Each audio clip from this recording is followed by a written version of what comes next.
السلام علیکم ورحمۃ اللہ وبرکاتہ۔ ایک گوشت کے کسائی آخر حضرت موسیٰ علیہ السلام کے جنت کے ساتھی کیسے بنے؟ اس آدمی نے ایسا کون سا کام کیا کہ اللہ نے اسے جنت میں موسیٰ علیہ السلام کا ساتھی مقرر کر دیا؟ آئیے جانیں۔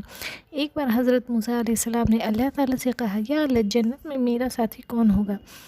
رب نے کہا، وہ فلاں آدمی جو گوشت بیچتا ہے۔ اور یہ سن کر حضرت موسیٰ علیہ السلام بہت حیران ہو گئے کہ جنت میں میرا ساتھی ایک ادنا سا کسائی ہوگا۔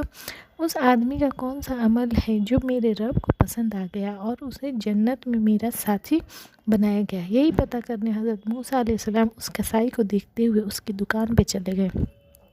وہ ایک عام آدمی کی ہی طرح گوشت بیچ رہا تھا، لیکن گوشت کی کچھ نرم اور بڑھیا بوٹی وہ الگ تھیلے میں ڈالتا جا رہا تھا۔ حضرت موسیٰ علیہ السلام اس کے پاس گئے اور ایک رات اس کا مہمان بننے کی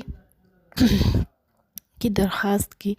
وہ کسائی خوشی راضی ہو گیا۔ پورے دن اس نے اپنی دکان پہ گوشت بیچا اور شام کے سمے گوشت کی پوٹلی لے کر اور حضرت موسیٰ علیہ السلام کو اپنے ساتھ لے کر وہ اپنے گھر کو پہنچا، گھر کی طرف چل پڑا۔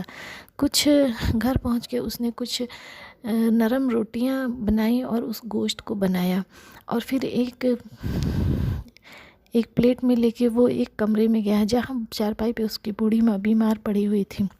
بڑے پیار سے اس نے اپنی ماں کو اٹھایا اور اپنی گود کا سہارا دے کے انہیں بٹھایا۔ پھر روٹیوں کی نرم اور چھوٹے چھوٹے ٹکڑے کر کے وہ اپنی ماں کو کھلاتے گیا۔ پھر اس نے پانی پلایا اور منہ صاف کیا، پھر اپنی ماں کو لٹا دیا۔ لیٹتے سمے ماں نے اس کسائی کے کان میں کچھ کہا، جسے سن کر وہ آدمی مسکرا دیا۔ حضرت موسیٰ علیہ السلام یہ سب دور کھڑے دیکھ رہے تھے۔ جب وہ آدمی پاس آیا تو انہوں نے پوچھا، یہ کیا ماجرا ہے؟ وہ مسکرا کے بولے، میری ماں روز مجھے یہی دعا دیتی ہے کہ یا اللہ، جنت میں حضرت موسیٰ علیہ السلام کا دوست میرے بیٹے کو بنانا۔ بتائیے بھلا یہ ممکن تھوڑی ہے، لیکن ماں کی دعاؤں میں بڑا اثر ہوتا ہے۔